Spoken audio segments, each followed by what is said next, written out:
बहुत नेताओं की होती है, एफआईआर तक दर्ज नहीं होती। मैंने कहा पुलिस से कि आप इसकी क्या एफआईआर दर्ज कराई उसने, क्या एफआईआर दर्ज के दबंगई दिखाई, क्या ये बताई? एक भी मेडिकल हुआ किसी होटल के स्टाफ के लगी क्या? आप तो मुझे बताइए।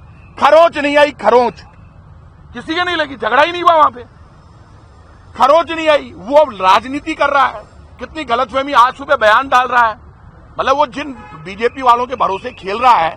तो मैं प्रेस के सामने खड़ा हूं, मैं छुप नहीं रहा हूं। और वो मेरा भतीजा भी यहीं पर है, मुकदमा दर्ज कराया उसने, उस महिला के पति ने। कल वो महिला और वो पति दोनों गए थे वहां, सीए है वो महिला, पढ़ी लिखी, जयपुर में नौकरी करती है, और वो दोनों अस्पताल वहां गए थे। थाने इतने भले हैं, उस महिला से उस पुलिस वालों ने कहा कि ये लड़का, इसके फादर ने भी इसके खिलाफ मुकदमा दर्ज करा रखा, आप देख लो। तो बेचैन का ठीक है, हमें मुकदमा दर्ज नहीं कराना। वापस फिर वो शाम को गया, पुलिस ने कहा आप आके मुकदमा दर्ज कराओ, क्योंकि वो नाटक करने के लिए होटल मालिक से कोई पूछे तेरा क्या मामला है भाई, जबरदस्ती होटल में। वो हर्षदीप तो तोड़फोड़ कर नहीं रहा, वहां जो पब्लिक बैठी हुई थी उन्होंने छोटी मोटी तोड़फोड़ कर दी। तो इस तरह के क्लबों में तो रोज होती है, गुस्सा आ जाता है। अब 11 बजे बाद कोई क्लब जयपुर में 11:30 बजे बाद नहीं चलेगा। और ये जो हरकत इस होटल मालिक ने की, इसका मामला ही नहीं था। मामला चाकू निकालने वाले का उस महिला के पति के साथ हुआ था, और इसने ये पता चल गया कि प्रताप सिंह का भतीजा है, उसको उसने उसको फोन किया था रात को। अब वो कह रहा, तो मैंने कहा वो रिकॉर्डिंग दिखा दे। उसने कहा भैया आपको यहाँ गार्ड रखने चाहिए कि नहीं बना, आप भाइयों मेरे, बड़े प्यार से रात को बात कर रहा था। इतना मालिक बहादुर था तो रात को क्यों नहीं पहुंचा वहां? रेस्टोरेंट पे पहुंच के अपने रेस्टोरेंट को संभालना चाहिए था। वहां वो हर्षदीप और वहां की पब्लिक बेचारी पुलिस को बुला रही है, अरेस्ट करवा रही है। एक जो चाकू चला रहा है खुलेआम, महिला के पीछे भाग रहा है, उसके हस्बैंड के पीछे भाग रहा है, तमाशा हो गया वहां पे सारा। तभी तो वो गिलास फेंकते हुए कुर्सियां किसके ऊपर उठा रही है पब्लिक, वहां की जो भगदड़ दिख रही है वो उस लड़के के ऊपर उठा रही है। वो लड़का सामने, वो लड़का है जो डर नहीं रहा उस भीड़ से। और वो हर्षदीप आप देखो पीछे पीछे चल रहा है, हर्षदीप मना कर रहा है, नहीं अरे रहने दो। वो जो चिल्ला रहा नीचे, वो मेरे भतीजे की आवाज है, मारो मत। जब पुलिस आई तो पुलिस को मारने लग गया, तो पब्लिक उसको मारने लग रहे, बोले मारो मत। उसने उसको बचा के गाड़ी में बिठाया है, उस लड़के को भी उसी ने बचाया है नीचे। क्या बात कर रहे हो आप? आवाज नहीं आ रही नीचे, आप सुनो तो सही उस आवाज को। कोई नहीं मारेगा, कोई मत मारो। क्यों? क्योंकि वो समझता है उसका, वो मेरा भतीजा है, वो जानता है कि इसमें गलत हो जाएगा। उसने उसको लगने दी। उस लड़के को जिसने चाकू चलाया उसको भी उसने बचाया। उस होटल का स्टाफ उसका साथ दे रहा, उसको सिर्फ डांटा। होटल के स्टाफ को मारा नहीं है किसी ने। होटल वाले से ये पूछो तू क्यों नेतागिरी कर रहा है? आज वो कह रहा है पता नहीं क्या क्या एएनआई पर। आप मीडिया के लोग हो, आप मेरे मित्र हो, आप लोगों के कहने में आधी रात को आके बाहर बयान देता हूं, कम से कम मेरे से तो पूछ लेते। मैं मीडिया के लोगों को अपना मानता हूं। प्रताप सिंह खाचरियावास बीजेपी कांग्रेस के हिसाब से जयपुर में पॉलिटिक्स नहीं करता। मैं जयपुर का बेटा हूं, बाहर निकल के लड़ता हूं। मेरी भी सरकार जब कह देती है कि जयपुर को 2 जिले बनाया जाए तो मैं खुलकर कहता हूं जयपुर एक ही रहेगा। किसी पत्रकार की बात होती है, पत्रकार आते तो बाहर निकल कर लड़ने के लिए आता हूं। तो किसी को बचाना गुनाह नहीं है। ऐसे बच्चों को इस तरह से ह्यूमिलिएट नहीं करना चाहिए। पूरी फैमिली के ऊपर क्या बीतती है जब ह्यूमिलिएट करते हैं। अरे कोई केस देगा, देखा जाएगा, मुकदमा होगा, जांच हो जाएगी। ना कोई मरा, ना कोई झगड़ा हुआ, ना चाकू लगा। तो चाकू निकालने वाले को भी बचा दिया, चाकू मार रहा था उनको भी बचा दिया, चाकू बरामद भी करा दिया, पुलिस में अरेस्ट भी करा दिया। उस हर्षदीप सिंह को इनाम तो कुछ मिला नहीं, बदनामी जरूर दे दी। और सुबह से मैं देख रहा प्रताप सिंह खाचरियावास के भतीजे ने ये कर दिया, वो कर दिया। अरे वो वीडियोस तो देखो। फिर रात को मैंने वो वीडियोस मंगाए, डाले। पुलिस की गाड़ी में जिस व्यक्ति को पकड़ के ले जा रहे हैं उससे चाकू बरामद हुआ। एक महिला अपने पति के साथ जो सीए है, उसका नाम आप लोगों को मैं अलग से बता दूंगा, आप उससे भी मिलना। अपने हस्बैंड के साथ वहां बैठी हुई टेबल पर खाना खा रही है। एक साइकिक युवक एक महिला के साथ छेड़छाड़ करता है, बदतमीजी करता है। उसका हस्बैंड उससे रिक्वेस्ट करता है, वो चाकू लेकर आता है, उसको वहां बैठे हुए मेरा भतीजा भी बचाता है, बाकी लोग भी खड़े हो जाते हैं। वो जो भीड़ आपको दिख रही है पुलिस के सामने, क्योंकि वो दारू पिया हुआ व्यक्ति गालियां दे रहा है, उसको भीड़ ने उसको पकड़ा है, पुलिस से मुकाबला कर रहा है। उसको भीड़ ने धक्का मार के पुलिस के साथ बिठाया, पुलिस के काबू नहीं आ रहा। आपको मैंने वीडियो डाले हैं, कमाल है, सब दिख रहा है। और मेरे भतीजे की शकल, वो जो डांस कर रहा है वो मेरा भतीजा है, देखा आपने। लेकिन वो कहीं तोड़फोड़ करते हुए किसी वीडियो में नजर नहीं आ रहा। जबकि वीडियो उस रेस्टोरेंट वाले को, रेस्टोरेंट वाला बेईमान आदमी, गलत आदमी, ऐसा कभी नहीं करना चाहिए। उसका झगड़ा ही नहीं है, झगड़ा वहां उसका हस्बैंड वाइफ का और उस जो चाकू चलाने वाला उसका हुआ। आप पार्टी बन गए, क्या आपका वो दोस्त है? आपने वहां मुकदमा करा दिया, जांच हो जाएगी। उस महिला के साथ जो छेड़छाड़ हुई, स्टाफ ने महिला की मदद नहीं की, सुरक्षा नहीं की। और मेरे भतीजे ने, यदि वहां मेरे भतीजे के सामने वहां चाकू मार देते उस महिला के और उस आदमी के, तो ये होता कि प्रताप सिंह खाचरियावास का भतीजा, जिसकी हाइट प्रताप सिंह से ज्यादा है, जिसकी उम्र सिर्फ 23 या 24 साल है, पर्सनैलिटी उसकी अच्छी है, लेकिन वो प्रताप सिंह खाचरियावास का भतीजा है जो राम के वंशज बनते हैं, उस महिला की सुरक्षा नहीं कर पाया। ये तो देते हैं आप बयान। चाकू बरामद हो गया, आदमी अरेस्ट हो गया, उसने गुनाह कर दिया। एक भी वीडियो में आप बता दो जिसमें हर्षदीप झगड़ा करते हुए दिख रहा है, मारते हुए दिख रहा है, बताओ आप। मैं वीडियो आपको मीडिया से रिक्वेस्ट कर रहा हूं, बताओ। वो बेचारा मुझे कह रहा है काका गुनाह ये हो गया, आप कहते हो मदद करनी चाहिए, अब मैं रात को कभी नहीं जाऊंगा। तो भैया आपके रेस्टोरेंट में वो आया है, आज उसने सुबह वीडियो डाला कि उन्होंने बिल नहीं दिया, कल तक तूने नहीं बताया, तो तेरा झगड़ा हो गया। तो वीडियो तो वहां तो बिल का तो झगड़ा ही नहीं है, तेरे लिए बिल से झगड़ा तोड़ना हुआ है वहां पे। वहां इतनी भगदड़ मची तेरे रेस्टोरेंट की सिक्योरिटी, और वहां पब्लिक आई हुई जो रेस्टोरेंट में बैठी है, उन्होंने 10 गिलास फोड़ दिए गुस्से में, क्योंकि आप उस महिला की मदद नहीं कर रहे थे, आपका गार्ड नहीं थे। तो आप वो पुलिस वो क्यों गिलास गिरा रहे हैं बच्चे? मैंने पूछा वो कौन थे, वो इसलिए गिरा रहे हैं, स्टाफ को डांट रहे हैं कि भैया तुमने क्या किया, महिला के साथ बदतमीजी होगी, चाकू चला रहा है ये आदमी हमारे ऊपर। वो पुलिस के भी काबू नहीं आ रहा था। वो क्या फिर बाद में पुलिस ने मुझे बताया, मैंने पूछा कि उसको अरेस्ट किया, छोड़ा क्यों? बोले ये साइकिक है और ये चाकू हाथ में था उसके, उसने वार किया, घुमा रहा था अंधाधुंध, पुलिस भी सामने नहीं आ पा रही थी, तो इन्होंने बड़ी मुश्किल से, वो अकेला 10-5 लोगों ने काबू में किया उसको। सब क्लियर है। वो एक बीजेपी का नेता लिख रहा है देखो ये डांस कर रहा है, तो क्लब में डांस नहीं करेगा तो क्या भजन कीर्तन करेगा? 23-24 साल का नौजवान क्या हो गया डांस कर रहा है? तो वो क्लब है ही डांस के लिए। मैं कब कह रहा हूं डांस नहीं कर रहा, मेरे को ही दिख रहा है। भाई साहब आप थे क्या वहां पर? चाकू के सामने खड़े होकर किसी की जान बचाना सबसे मुश्किल काम है। उसको, ऐसे व्यक्तियों को तो सम्मानित करना चाहिए। उल्टा चलाया है। प्रताप सिंह का भतीजा होना गुनाह है क्या? प्रताप सिंह यदि कहीं सड़क पे कोई जुल्म होगा, मैं वही हूं जिसने उदयपुर की घटना के लिए कहा था कि कन्हैया लाल को जिन लोगों ने मारा, मैंने कहा था ना मीडिया में, तब मीडिया में उल्टा चला, बाद में सीधा चला कि मैं वहां होता तो ठोक के मार देता। क्यों कहा मैंने ठोक के मार देता? यदि मैं कन्हैया लाल के वहां से गुजरता और मैं उतर के उन दोनों से नहीं लड़ता और उनको नहीं मारता तो कैसे बचाता? आप किसी को पीटे बगैर किसी को बचा नहीं सकते, आपको उससे मुकाबला करना ही पड़ेगा, चाकू पकड़ना ही पड़ेगा, आपको दो उसके मारनी पड़ेगी, नहीं आपके चाकू मार देगा। इसकी कानून व्यवस्था, राजस्थान की सरकार, कांग्रेस की सरकार, यूपी से अच्छा हमारे यहाँ राज है। यूपी में बलात्कार की, रेप की, हत्या की ज्यादा घटनाएं होती।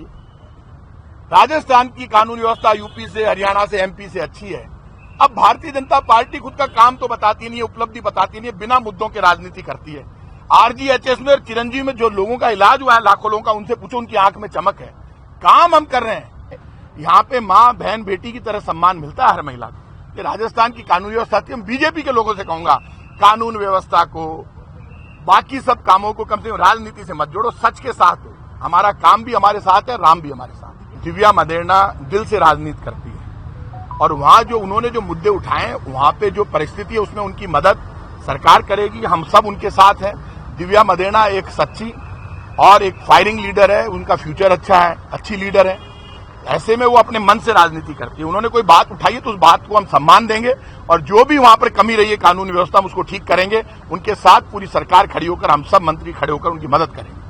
प्रदेश की जनता की मदद करना और उनके अच्छे भविष्य के लिए अच्छी स्कीमें चलाना, अगर ये रेवड़ी है तो हम ये रेवड़ी बांटेंगे। आज राइट टू हेल्थ हम लेके आए हैं। चिरंजीवी के अंदर 25 लाख का इलाज हम करा रहे हैं।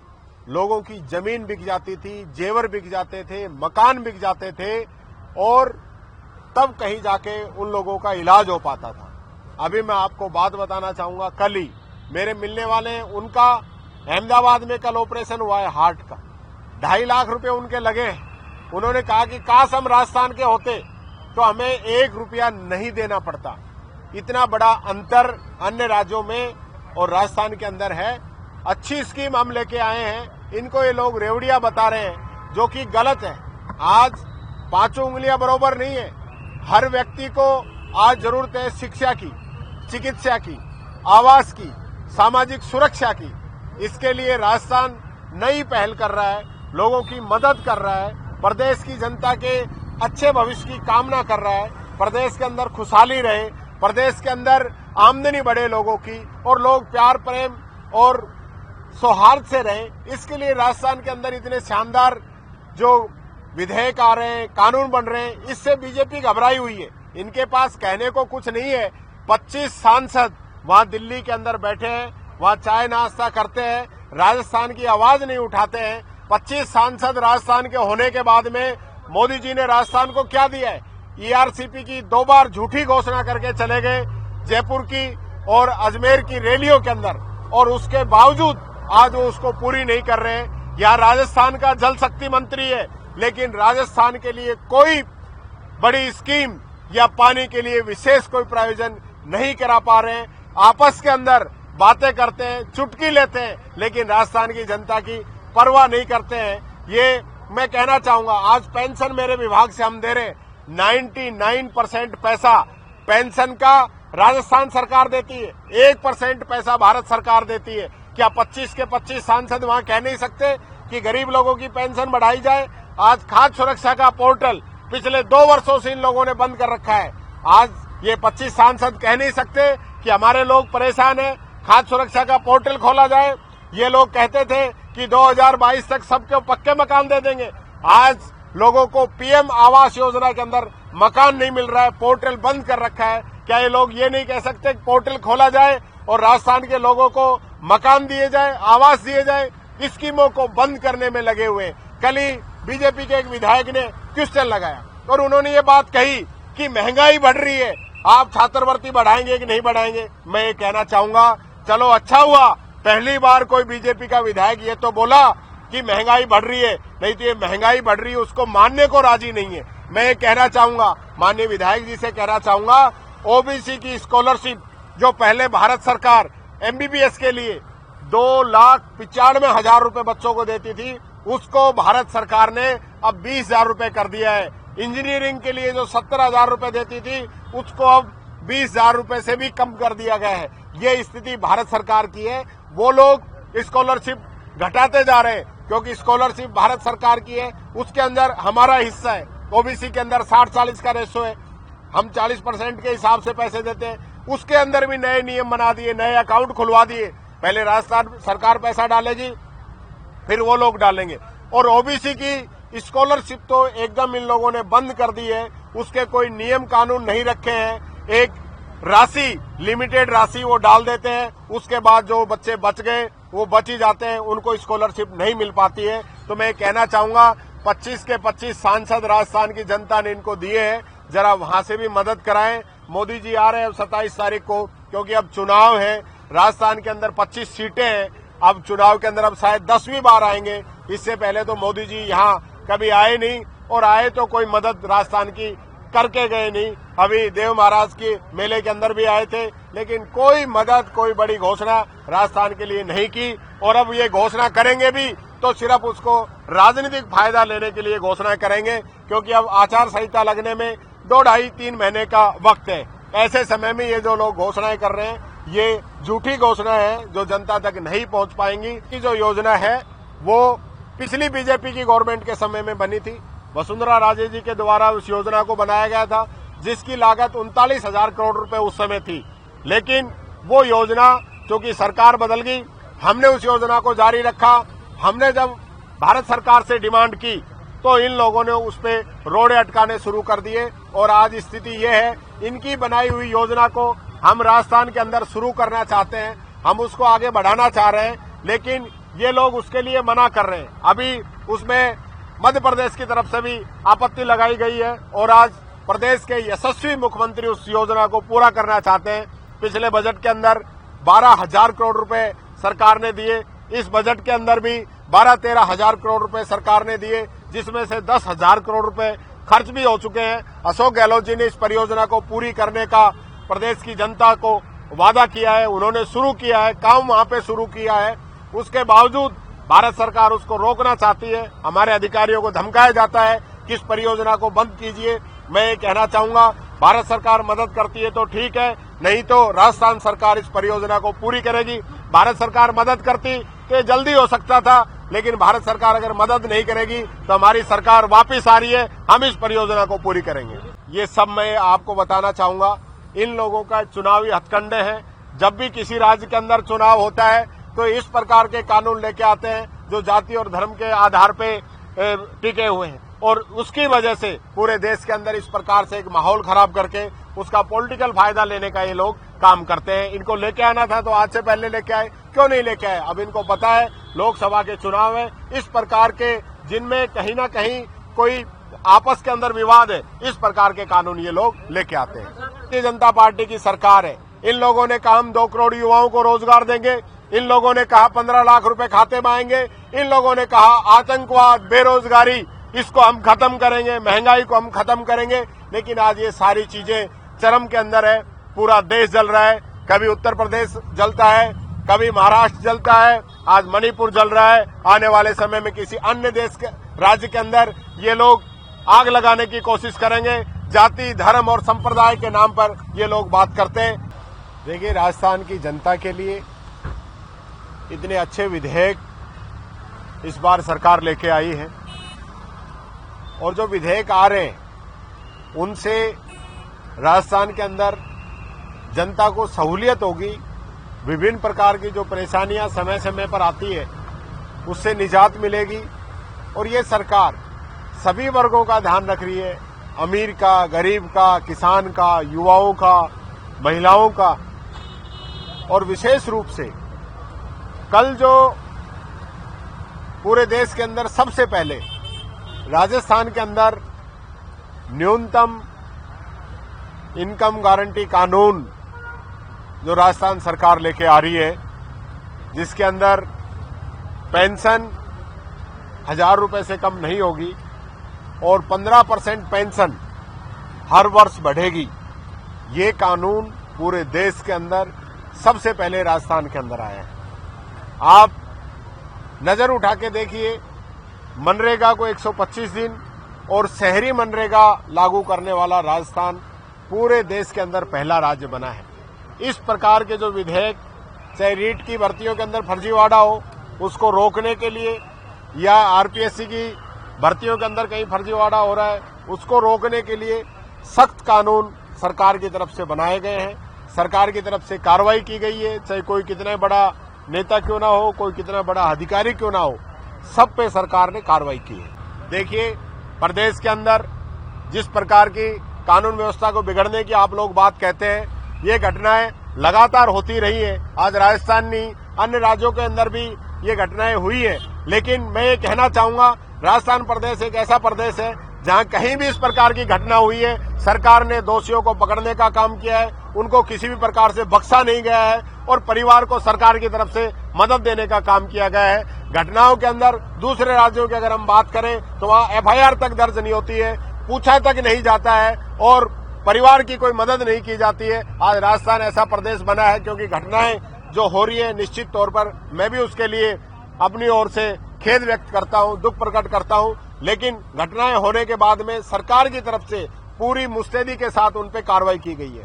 देखिए, बिजली के बारे में जो 2018 में सरकार के आते ही मुख्यमंत्री जी ने जो कहा कि बिजली में राजस्थान आत्मनिर्भर हो गया, और ये और कहा था, जन घोषणा पत्र में भी उल्लेख है कि पूरी बिजली देंगे, गुणवत्तापूर्ण बिजली देंगे, बिजली की दरें नहीं बढ़ाएंगे। लेकिन फ्यूल चार्ज के नाम पर, सरचार्ज के नाम पर जिस तरीके से दरें बढ़ाई गई, और एक बार नहीं दर्जनों बार, और ये तो स्पष्ट है पूरे तरीके से। दूसरा जो जुमला फेंका 100 यूनिट फ्री बिजली का और 2000 यूनिट किसानों को फ्री का, बिजली के बिल जो आए हैं वो भूतलक्षी प्रभाव से इतने ज्यादा हैं कि उसकी भरपाई किसान और कोई सामान्य उपभोक्ता कर नहीं सकता। और इसलिए हमने कहा है कि कांग्रेस की कथनी और करनी में फर्क है, तो कम से कम इस भेद को जरूर मिटाएं। भारत की सनातन परंपरा में जिंदा व्यक्ति का भी सम्मान है और शरीरों का भी सम्मान है। लेकिन जिस मंशा से सरकार ये बिल ला रही है, कई वर्षों से लगातार जिस तरीके से और आंदोलन होता है और लोग अपनी बात को कहने की कोशिश करते हैं, मुझे लगता है कि ये लोगों का लोकतांत्रिक अधिकार है अपनी बात को प्रकट करने का। उसका तरीका क्या हो, मंशा क्या हो, ये अलग बात है। लेकिन इस बिल के रेफरेंस में ये बात जरूर समझ में आती है कि राजस्थान की सरकार जिंदा व्यक्तियों के शरीर का सम्मान नहीं करती तो मृतकों का सम्मान कैसे करेगी। इसलिए इस बिल पर अभी चर्चा होनी है, पार्टी के लोग अपना पक्ष रखेंगे। लेकिन मुझे लगता है कि सरकार आंदोलन से इतना घबराई है कि ये बिल लाने की उनको आवश्यकता पड़ी है। हालांकि अभी डिबेट होगी, उस पर चर्चा होगी, उसका मंथन होगा और उसके बाद अपनी अपनी बात दलों के सभी लोग रखेंगे। पर मुझे लगता है कि मेरी इसमें सीधे सीधे सरकार पर जो राय है वो यही है कि ये परिस्थितियां सरकार ने क्रिएट करी हैं, क्योंकि किसी मुद्दे और मसले को समाधान की दिशा में कभी नहीं लेके गए, हमेशा आंदोलन की तरफ प्रेरित किया, लोगों को परेशान किया, लोगों को हलकान किया, और उसी का नतीजा है कि आज उनको इस मामले पर बिल लाना पड़ा।